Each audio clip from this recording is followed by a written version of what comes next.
We talked about the pyramid. It is another, constantly pervasive symbol. All over you will find the symbol of the pyramid.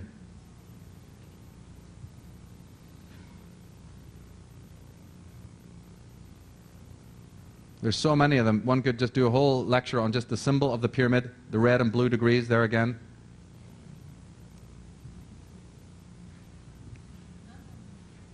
The missing capstone and the pentagram. Symbols like this, for instance, of the awards. I find it interesting that the American Business Awards are using the pyramid. Oh yeah. And you'll see a lot of this. I mean, obviously you've seen images like this of the ascent to the sun and the sky in the background, and the 1, 2, 3, 4, 5, 6, 7 steps. Lots of symbolism there. You'll see things like this that your eye will not focus on until your higher mind sees the sun and the steps of the pyramid. Microsoft, start here at the bottom of the pyramid, go up. These people are interested in pyramids and technology. Here's beer, Keystone beer. Don't have to belabor the point, because Jordan was pointing out yesterday what Keystone really means is the top of the pyramid. Here is Absolute, using the pyramid, the sphere, and the obelisk. This one intrigues me. It has the sun and the pyramid and the serpent made to look like water.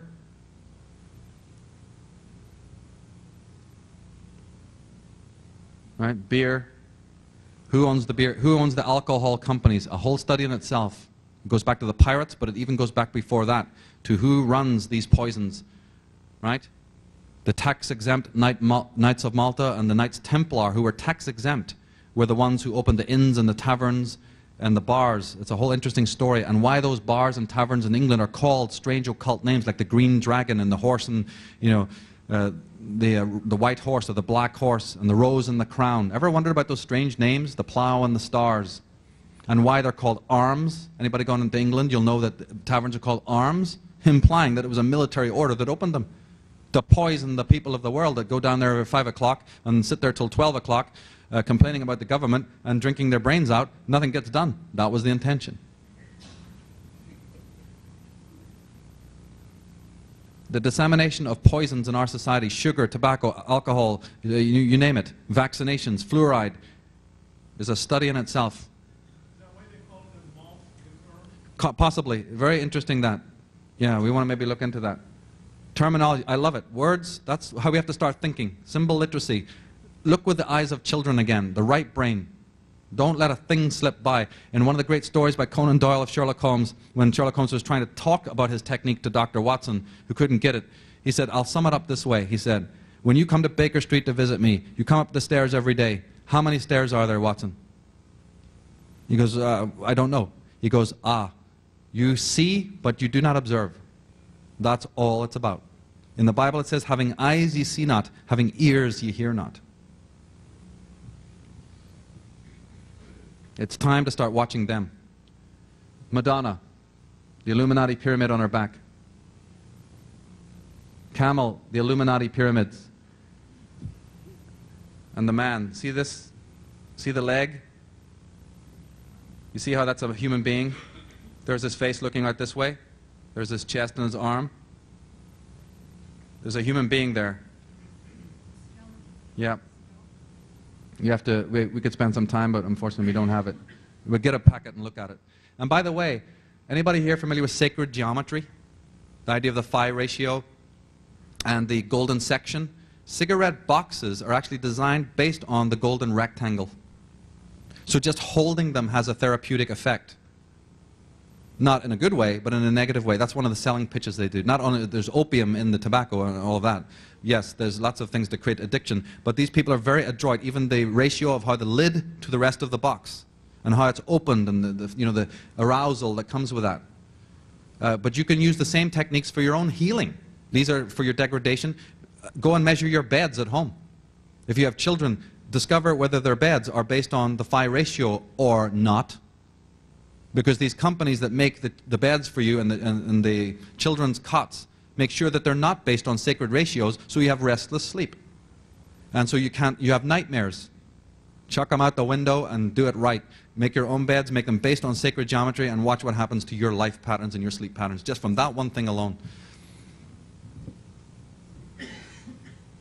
Courtney Pine, Illuminati symbolism. Who runs Kindercare? Big question, better find out. Look at their symbol. Oh yeah, wonder why children go missing?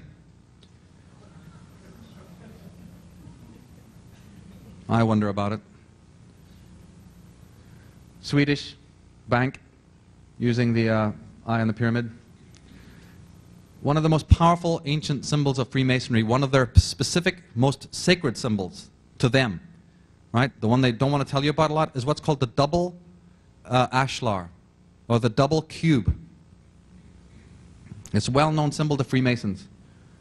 If you, in your mind's eye, look at this chevron symbol, word that doesn't mean anything in English, you'll find that that is a cube. You see that in 3 dimensions? Is one cube sitting on another?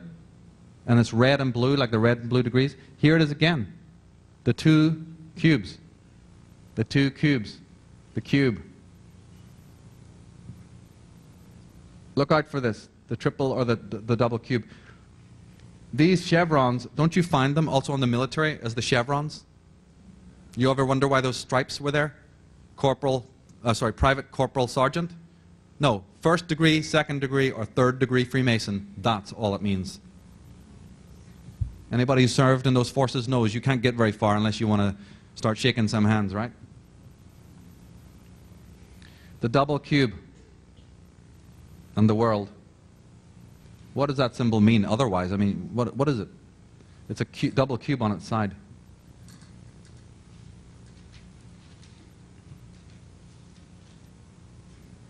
Yves Saint Laurent, double cube. Dodge Chrysler, double cube. Another one of the symbols that they care about deeply, and you should know about, is what's called the red square. Why do we say we get caught up in red tape? Why do they cut the red tape, you know? Or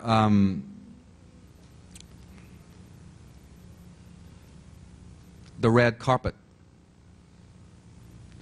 Look how many corporate logos use the red square just alone. And how many flags. Do you remember when I think it was Reagan actually met Gorbachev for the first time, the first so-called meeting between East and West at Perestroika? The cameras didn't start rolling until the 2 of these people walked out into what was called Red Square in Moscow.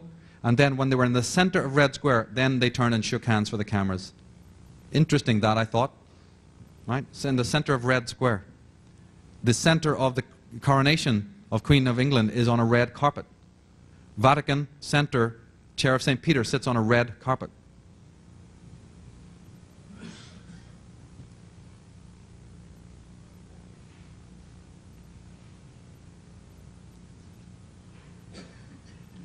The letter E is very important. We'll come to letters a little bit later on, but the letter I want to stress to you right now, as in usage, is the letter E. It's the 5th letter of our alphabet, because in ancient occultism, and even in modern occultism, E is very important because it represents the 5th essence, or the quintessence.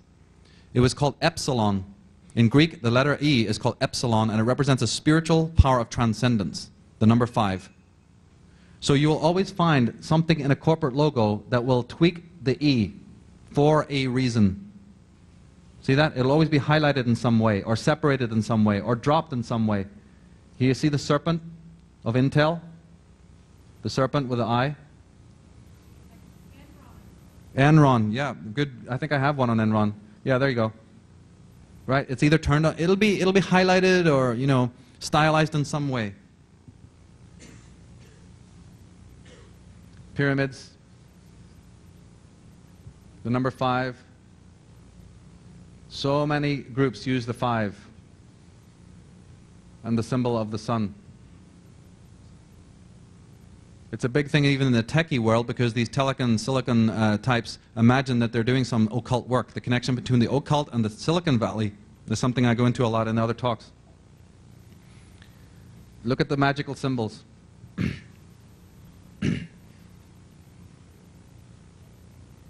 Opening doors into the intelligence, the technological world. The portal of the door is very important in Freemasonry. They talk about the porch.